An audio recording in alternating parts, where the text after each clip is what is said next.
Assalamualaikum warahmatullahi wabarakatuh. Selamat berjumpa kembali para pejuang cuan dan pejuang sangkuters. Bagaimana nih keadaan kalian semua? Oke ya. Apakah kalian dalam keadaan sehat semua atau sedang nangis di pojokan atau bagaimana gitu teman-teman ya? Dengan ya saya kira teman-teman ya, bukan hanya saya, melainkan teman-teman semua mesti mengalami hal yang sama dengan saya. Mungkin portofolio kita merah merona-rona, meronta-ronta, yang tadinya mungkin saldo kita ada di puluhan juta, tiba-tiba turun drastis ya.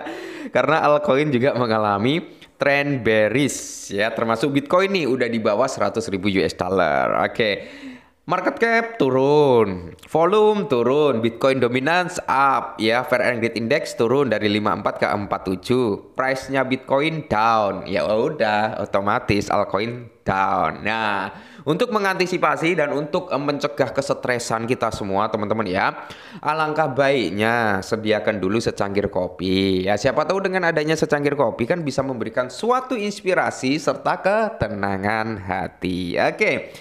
Dan di kesempatan kali ini teman-teman ya, ada yang bertanya beberapa hal tentang potensial daripada SRP. Sebenarnya nggak ada ilmu pasti ya teman-teman, hanya speculation dan hanya keyakinan aja gitu ya. Dan kita ngambil dari historikalnya, kita ngambil para analisnya dan serta news-news positifnya gitu yang mungkin bisa berasumsi bahwasanya SRP bakal mengalami rally gitu loh ya. Nah, untuk SRP sendiri, teman-teman, dia udah di bawah 3 dolar, tepatnya di area 2,8 ya. Wajar aja. Sebenarnya kalau keadaan Bitcoin tidak crash seperti ini, mungkin SRP masih berada di kisaran harga 3 dolar something, teman-teman ya. Akan tetapi kali ini Bitcoin mengalami penurunan, teman-teman ya. Otomatis SRP, Solana, BNB ya kan, Ethereum ini semuanya mengalami penurunan. Jadi wajar aja. Nanti ada masanya dia bisa recover, mungkin bisa buat ATH baru. Nah, semisal teman-teman ya, prediksi untuk SRP ini benar-benar jebol, fix ya kan, fix teman-teman ya, jutawan baru kalian ya, jadi orang kaya baru gitu ya, yang punya SRP tentunya, yang nggak punya ya enggak gitu kan. Oke, kita langsung bahas. Nah, jadi di sini teman-teman ya, top analis memprediksikan harga SRP itu bisa melonjak hingga 70 dolar. Oke, 70 dolar. Begini caranya. Nah, jadi di sini teman-teman ya, kita nggak mulu-mulu harus memiliki ratusan SRP, harus memiliki ribuan SRP, nggak ya. Nggak mulu-mulu ke situ.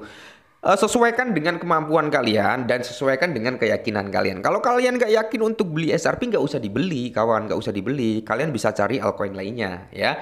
Semisal saya hanya siap dengan 10 dolar bang, nggak masalah teman-teman ya. Kalian punya 5 SRP, punya 10 SRP teman-teman ya. Kalau harganya bisa ke area 70 dolar, ya tinggal kalian kalikan saja 5 kali 7 berapa, ya kan 350 dolar nantinya gitu kan. Nah, kalau kalian punya 10 SRP berapa? 70 kali 10 ya 700 dolar gitu teman-teman ya. Itu udah luar biasa gitu kan. Makanya di sini kalau untuk ngehold jangka panjang ya, saya nggak menyarankan kalian untuk ngehold banyak-banyak, nggak, cukup sedikit aja. Yang penting kalian nyaman, nggak panik gitu loh ya. Nah, analis memperkirakan harga SRP itu melonjak hingga 70% dengan kapitalisasi pasar kemungkinan mencapai 4 triliun. Nah, harus mencapai di market cap 4 triliun, teman-teman ya. Ini cukup berat juga, ya kan?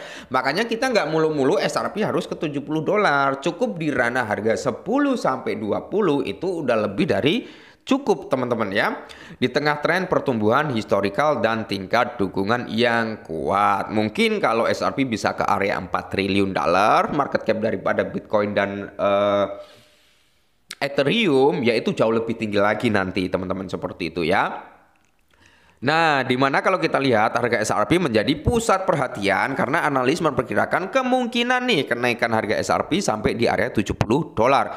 Pakar pasar memperkirakan bahwa jika mata uang kripto ini mengikuti pola historis dan indikator teknis, harganya dapat mencapai titik tertinggi baru di masa mendatang. Nah, 70.000 bukan 70.000, 70 dolar teman-teman ini bisa terrealisasi, tapi ada beberapa syarat yang harus dipenuhi. Oke, syarat pertama, SRP atau Ripple itu harus lepas kasus dari SEC. Itu jadi syarat mutlak, teman-teman. Nggak bisa enggak. Syarat mutlak. Yang kedua, ya kan, ETF XRP Approvement. Oke. Yang ketiga, teman-teman, yang ketiga, SRP dijadikan apa ya, cadangan lah ya, cadangan buat yang kemarin sempat rame juga oleh Donald Trump ya, seperti itu layaknya Bitcoin gitu kan. Nah, di Amerika Serikat itu, teman-teman ya. Yang keempat, teman-teman ya, yang keempat ini cukup potensial sebenarnya. Kalau yang keempat ini benar-benar bisa terrealisasi. Dia bisa ngambil 1% aja dari transaksi Swift, teman-teman ya, tidak menutup kemungkinan $70 lewat. Itu pun kalau bisa ya. Tapi kalau nggak bisa, ketiga syarat tersebut udah lebih dari cukup sebenarnya ya. Oke. Terus berikutnya, kapitalisasi pasar XRP bisa capai triliunan. Analis Crypto memproyeksikan dalam sebuah postingan X bahwa kapitalisasi pasar XRP dapat meningkat secara signifikan. Analis ini mengikuti proyeksi terbaru oleh pengacara John Dayton yang memperkirakan bahwa XRP dapat melampaui Ethereum dalam kapitalisasi pasarnya. Menurut analis, kapitalisasi pasar XRP mungkin mencapai di area 300 triliun. Oke, 300 triliun itu terlalu gila, bro ya. Market cap 300 triliun. Gila. Sorry. Bukan triliun. Sorry ya. Mata saya agak bliwur ini ya. 300 miliar. Sorry, bukan 300 triliun ya. 300 miliar. Nah, dalam waktu dekat. Amin. Semoga saja ya. Mendorong harga antara 5 dan $6 jika aset tersebut mengikuti siklus sebelumnya. Terhadap perform dapat mencapai di area 1,1 triliun yang berpotensi mendorong harga SRP itu sampai di kisaran $20. Jadi kan seperti yang saya bilang, harga SRP di area 10 sampai 20 itu udah lebih dari cukup. Karena apa? $20 aja membutuhkan market cap yang cukup besar. Nah, analis juga menunjukkan bahwa jika nih XRP mempertahankan tren naiknya, kapitalisasi pasar akhirnya dapat tumbuh hingga $4 triliun. Oke, jika skenario ini terwujud, harga XRP mungkin naik hingga sekitar 70%. Namun waktu pergerakan tersebut masih belum pasti karena volatilitas pasar dan faktor ekonomi eksternal. Cuman gini, teman-teman, yang perlu kalian ketahui ya kan. XRP ya kan, antara RLUSD stablecoin yang dikeluarkan Ripple, teman-teman, ini kan win-win solution gitu kan, win-win solution sama SRP ya.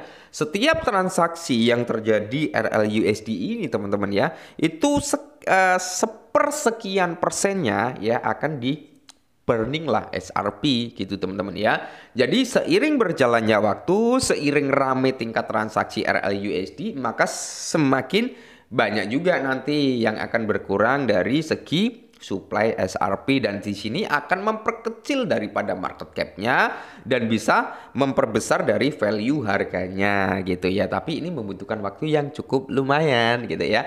Makanya di sini buat teman-teman semua ya, ya minimal punyalah 5 sampai 10 SRP kalau kalian memang yakin dengan SRP ya, teman-teman, seperti itu, agar nanti saat harganya mungkin sampai di $5, sampai di $10, kalian bukan hanya jadi penonton, tapi kalian bisa ya, walaupun hanya sedikit, setidaknya kan kalian taking profit gitu loh ya. Oke, mungkin ini dulu, semoga bermanfaat ya teman-teman ya. Tetap disclaimer lah ya, tetap disclaimer, tentukan finansial kalian masing-masing ya kan. Money manajemennya dijaga, teman-teman ya, mental diatur, psikolog dijaga baik-baik ya. Tetap semangat dan salam cuan.